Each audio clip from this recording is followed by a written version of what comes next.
Big boss season 7 ലൈവിൽ ഇപ്പോൾ നടന്നുകൊണ്ടിരിക്കുന്ന ആര്യൻ പില്ലോ എടുത്താൽ നമ്മുടെ അനുമോൾ എറിയാണ്. അനുമോളെ ഉറങ്ങല്ലേ ഉറങ്ങല്ലേ എന്ന് പറഞ്ഞിട്ടാണ്. അനുമോൾ പറയുന്നുണ്ട് എൻ്റെ മേത്തെടുത്ത് ഇടാം പാടില്ല, ഞാൻ തിരിച്ചിടുന്നു പറയുന്നുണ്ട്. അപ്പോൾ അനുമോളെ നീ ഉറങ്ങാതിരിക്കാൻ വേണ്ടിയിട്ടല്ലേ ഞാനിത് ചെയ്യുന്നതെന്ന് ആര്യം പറയുന്നുണ്ട്. അപ്പോൾ നമ്മുടെ സാബുമാൻ അവിടെ ഉണ്ട്, ഉറങ്ങാതിരിക്കാൻ വേണ്ടിയിട്ടല്ലേ അങ്ങനെയൊക്കെ ചെയ്തു എന്ന് പറയുന്നുണ്ട്. അപ്പോൾ അനുമോൾ പറയുന്നുണ്ട് ആദിലെ നൂറൊക്കെ ഇന്നലെ കിടന്ന് ഉറങ്ങിക്കഴിഞ്ഞപ്പോൾ ആർക്കും ഒരു പ്രശ്നമില്ല, ഞാനിവിടെ കിടക്കുമ്പോൾ മാത്രമാണല്ലോ എല്ലാവർക്കും പ്രശ്നം എന്ന് പറയുന്നുണ്ട്. അപ്പോഴേക്ക് സാബുമാൻ ആദിലേനെ പോയി വിളിച്ചിട്ട് വരികയാണ്. ആദില വേഗം വാ, നിന്നെക്കുറിച്ച് ഇതേ ഇവിടെ അനുമോൾ പറയുന്നുണ്ട്, എന്തെങ്കിലുമൊക്കെ ഒരു ഫൈറ്റ് ആണെങ്കിൽ ഇവരാരും ഉറങ്ങാതിരുന്നോളൂല്ലോ എന്ന് സാബുമാൻ പറയുന്നുണ്ട്. അപ്പോൾ ആദിൽ പറയുന്നുണ്ട് എന്താ നീ പറഞ്ഞത്, നീ എന്നോട് പറയാമെന്ന് പറയുന്നുണ്ട്. ഇന്നലെ നിങ്ങൾ രണ്ടുപേരും അവിടെ കിടന്ന് ഉറങ്ങിയല്ലോ, അപ്പോൾ ഇവിടെ ഒരു പ്രശ്നം ഉണ്ടായിരുന്നല്ലോ എന്ന് അനുമോൾ പറയുന്നുണ്ട്.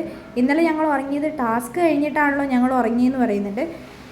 അനുമോൾ ആദിലേനോട് പറയുന്നുണ്ട് എനിക്കിതിനോട് സംസാരിക്കാൻ താല്പര്യമില്ലാന്ന്, നിനക്ക് സംസാരിക്കാൻ താല്പര്യമില്ലെങ്കിൽ നീ അങ്ങനെ പുറത്തെങ്ങാനും പോയിരിക്കുക, അല്ലെങ്കിൽ നീ വല്ല ബാത്റൂമിലും പോയി സംസാരിക്കുന്ന ആദില പറയുന്നുണ്ട്.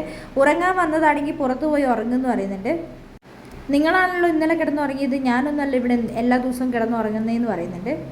അപ്പോഴാണ് ബാറ്ററി മാറ്റാൻ വേണ്ടി എല്ലാവരോടും ബിഗ് ബോസ് പറയുന്നത്. അങ്ങനെ അനുമോൾ പോയി ബാറ്ററി മാറ്റിയിട്ട് അവിടെ നിന്ന് എഴുന്നേറ്റ് പോയിട്ട് അനുമോളുടെ ബെഡിൽ ഒറ്റയ്ക്ക് കിടക്കുന്നുണ്ട്.